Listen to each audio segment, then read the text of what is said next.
I don't mean to wax too metaphysical. And if I can say, I can understand why you might be a little frustrated with the language here. I'm not frustrated. I'm happy as a clam. No, and here's the reason. Let me give you a little idea of the timing. Okay, but of let me stop you because I don't have much time. I don't mean to wax too metaphysical here, but at what point does an act of Congress or an executive order become unconstitutional?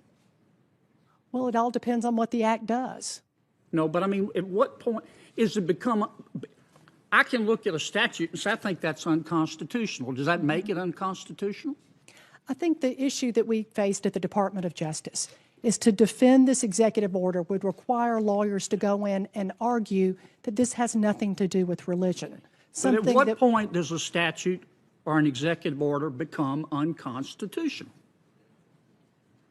Is it some a priori determination? It becomes, I mean, what I'm telling you what I'm getting at, and I don't mean any disrespect. Who appointed you to the United States Supreme Court? I was appointed. That determined, isn't it a court of final jurisdiction decides what's constitutional and not? In fact, aren't most acts of Congress presumed to be constitutional? So I want to start with you. You declined to support, to defend President Trump's executive order because you thought it was unconstitutional. Is that correct? That's correct, yes. Okay. You don't like Donald Trump, do you? I don't respect the manner in which he has carried out the presidency. Okay. You despise Donald Trump, don't you? No, I don't despise anyone, Senator. What's up, my fellow patriots? Welcome back to Liberty Trigger, the place where common sense is still alive, the Constitution still matters, and political correctness gets left at the door. If you're new here, hit that subscribe button, because today, oh man, we're diving into one of the sharpest Senate smackdowns you'll see all year. Senator John Kennedy versus Sally Yates. This wasn't a hearing. This was a constitutional cage match. So the video kicks off with Kennedy asking Sally Yates why she refused to defend President Trump's executive order. Simple question. Straightforward. Yes or no? Let's get down to it. Ms. Yates, Dr. Clapper, thank you both for your years of service to the American people. Ms. Yates, I want to start with you. You declined to support, to defend President Trump's executive order because you thought it was unconstitutional. Is that correct? That's correct, yes. Okay. And you believe that no reasonable argument could be made in its defense. Is that correct? Well, I don't know that I would put it in that way, Senator. This was the analysis that we went through. Okay. Let me stop you because I've got a whole bunch of questions. Okay. I just want to understand your thinking from my perspective. Sure. Did you believe then that there were reasonable arguments that could be made in its defense? I believed that any argument that we would have to make in its defense would not be grounded in the truth. Because to make an argument in its defense, we would have to argue that the executive order had nothing to do with religion, that it was not done with an intent to discriminate against Muslims. Okay. And so based on a variety of factors. You were looking at intent? Yes, and I believe that that's the appropriate analysis. And in fact, that's been borne out in several court decisions since that time, that that's the appropriate analysis when you're doing a constitutional analysis. It's to look to see what are you trying to accomplish here. Okay. Suppose instead of an executive order, this had been an act of Congress, would you have refused to defend it? If it were the same act, yes. And in fact, the Department of Justice has done that in the past. For example, with DOMA, the Defense of Marriage Act, when the Department of Justice refused to defend DOMA. But that was a political decision, was it not? Well, I wasn't at Main Justice at that time, so I can't speak to that, but that was another example of when DOJ did not defend the constitutionality of a statute in that sense. But in your opinion, the executive order is unconstitutional? I certainly was not convinced that it was constitutional, and given that I wasn't, and the import of this, I couldn't in good conscience send Department of Justice lawyers in to defend it. Well, I want to be sure I understand. Do you believe it's constitutional or unconstitutional? I was not convinced that it was constitutional.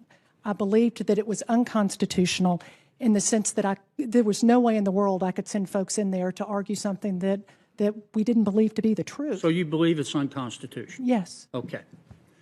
I don't mean to wax too metaphysical. And if I can say, I can understand why you might be a little frustrated with the language here. I'm not frustrated. I'm happy as a clam. No, and here's Here's the reason. Let me give you a little idea of the timing Okay, but of let this. me stop you because I don't have much time. I don't mean to wax too metaphysical here, but at what point does an act of Congress or an executive order become unconstitutional?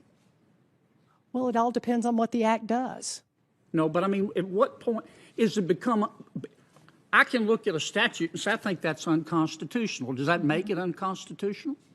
I think the issue that we faced at the Department of Justice is to defend this executive order would require lawyers to go in and argue that this has nothing to do with religion. But at what point does a statute or an executive order become unconstitutional? Is it some a priori determination? It becomes, I mean, what I'm telling you what I'm getting at, and I don't mean any disrespect. Who appointed you to the United States Supreme Court? I was appointed. That determined, isn't it a court of final jurisdiction decides what's constitutional and not? In fact, aren't most acts of Congress presumed to be constitutional? They are presumed, but they're not always constitutional. And no, of course, I was not on the Supreme Court. And I can tell you, Senator, look, we really wrestled over this decision. I personally wrestled over this decision. Not one that I took lightly at all. But it was because I took my responsibility seriously as acting Attorney General. I believe you believe what you're saying. Yes, I do. I'm just trying to understand. This is likely to come up in the future. Well, at what point does an executive order or statute become unconstitutional? When I think it's unconstitutional, or you think it's unconstitutional, or a court of final jurisdiction says it's unconstitutional? I believe that it is the responsibility of the Attorney General. If the president asks him or her to do something that he or she believes is unlawful or unconstitutional, to say no. And that's what I did. Okay, I get it. All right, let me ask you both a couple of questions. Can we agree, Director and Counselor, that the Russians attempted to influence the outcome of the election?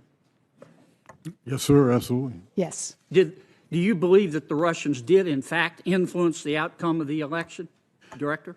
In our intelligence community assessment, we made the point that we could not make that call. The intelligence community has neither the authority, the expertise, or the resources to make that judgment. The only thing we said was we saw no evidence of influencing voter tallies in any of the 50 states. But we were not in a position to judge what actual outcome on the election. But instead of answering, Yates gives a lecture that felt longer than a DMV line. She starts talking about intent, truth, analysis, all the buzzwords they teach at liberal arts university. Kennedy cuts in politely, but with that southern sharpness that hits harder than it sounds, and basically says, "Ma'am, I didn't ask for an essay." Right there, you could feel the temperature rise. She keeps dodging, talking about not being convinced and her conscience. And that's when Kennedy drops the question she absolutely did not want. At what point does something become unconstitutional? When you feel it is, or when the Supreme Court says so. And folks, she froze. Like a deer in headlights. Like someone unplugged her script. Then Kennedy leans in and delivers the line of the century. Who appointed you to the United States Supreme Court? Boom. Lights out. Somebody called a referee. I swear, you could hear the oxygen leave the room. Yates looked like she suddenly regretted all her life choices. Because here's the thing, she wasn't defending the law.